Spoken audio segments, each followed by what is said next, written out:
The Supreme Court's 6-3 conservative majority and decisions that fall along those ideological lines receive most of the attention from the media and the public. But is the High Court more ideologically diverse than it appears? For instance, in the 2020 term, 43% of the cases were decided unanimously and 15% were decided with just one justice dissenting. Here to discuss ideological diversity on the Supreme Court is Professor Carolyn Shapiro, co-director of the Institute on the Supreme Court of the United States at the Chicago-Kent College of Law. Professor Shapiro, thanks so much for joining us. Thank you so much for having me.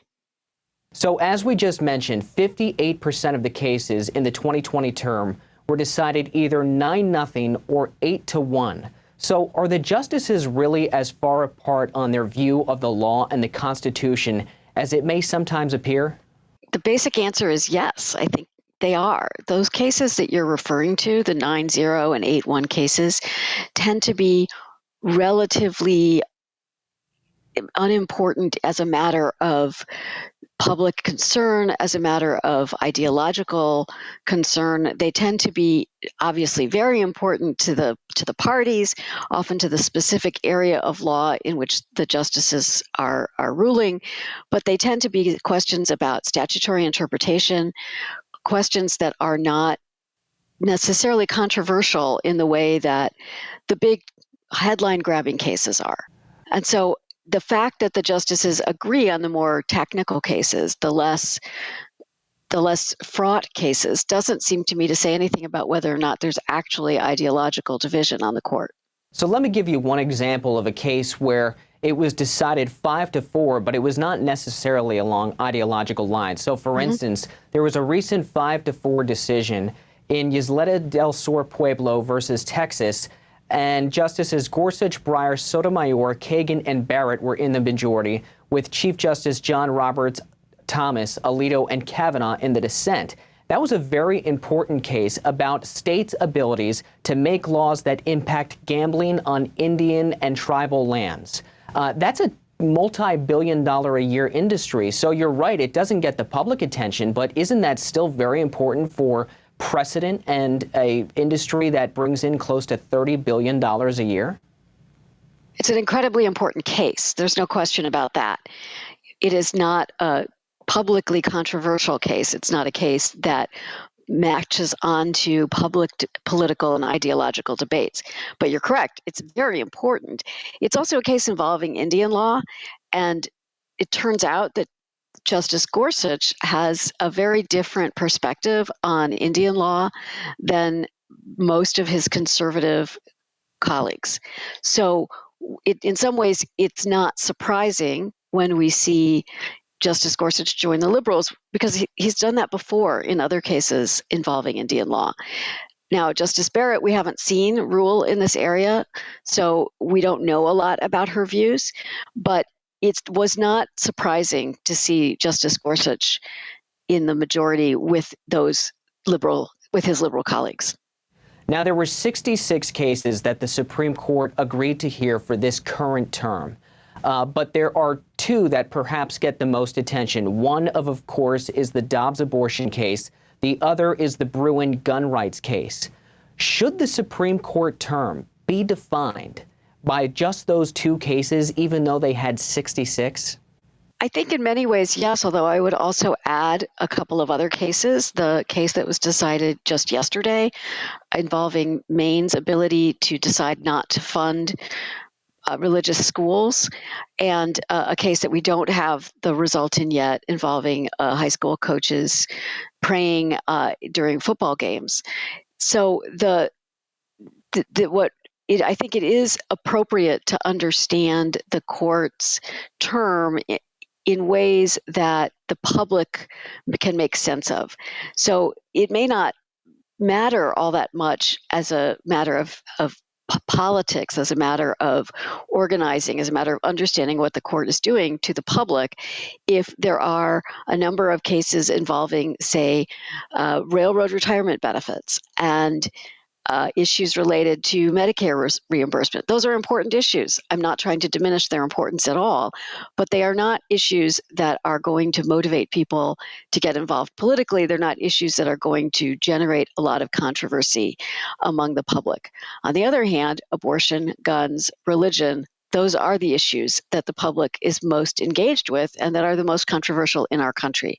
So understanding how the Supreme Court is ruling on these most incredibly salient and controversial issues, I think is an appropriate way of characterizing what the court is doing. Former President Trump was extraordinarily influential on the Supreme Court, whether you like him or not, because he was able to confirm 3 justices in 4 years. We've talked about the impact that can have on the most controversial cases about abortion rights or gun rights.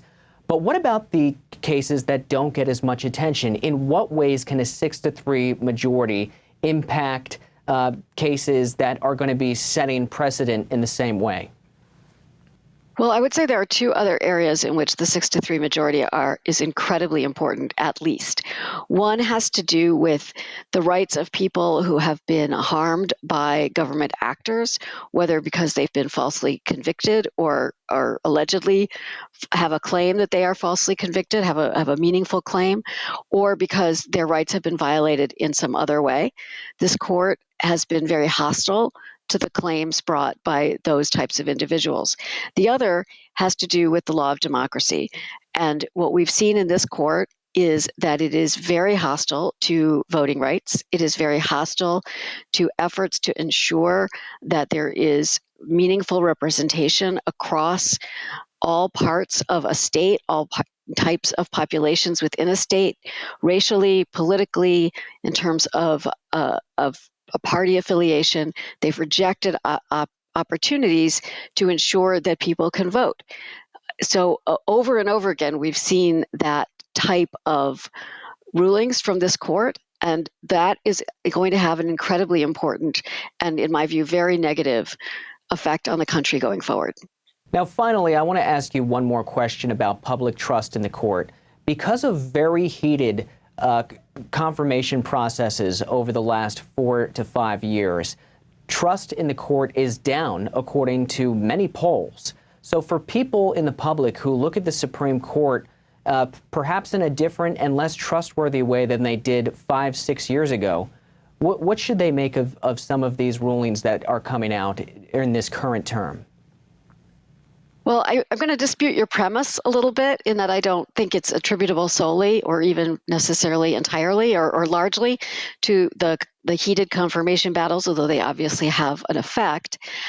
I think that what people need to understand that the Supreme Court does have a need to have a certain amount of political legitimacy. That is partly why we have the confirmation process.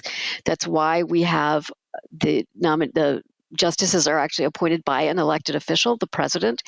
What we do have right now is a court that is in no way representative of the American people, in the sense that 6 of the 9 justices have been nominated by Republican presidents and 3 by Democratic presidents.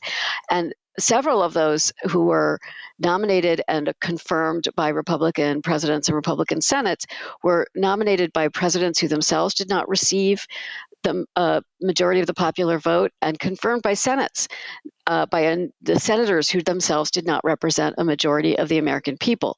Now, that's all constitutional. I don't mean to suggest that anybody did anything in that process that was unconstitutional, but it is problematic if the court needs to rely on the understanding and support of the American people in order to maintain its legitimacy. There's a lot to be said for some of the reforms that have been discussed among academics and increasingly in other circles for things like term limits, 18-year staggered terms, so that every president would have the opportunity in each term to appoint 2 justices. But we wouldn't have the court's makeup dependent on who dies when and whether somebody times their retirement so that they retire in the moment that the president that they like is in office. Professor Carolyn Shapiro, co-director of the Institute of the Supreme Court of the United States at the Chicago-Kent College of Law. Thank you so much for joining us today. We appreciate your insight.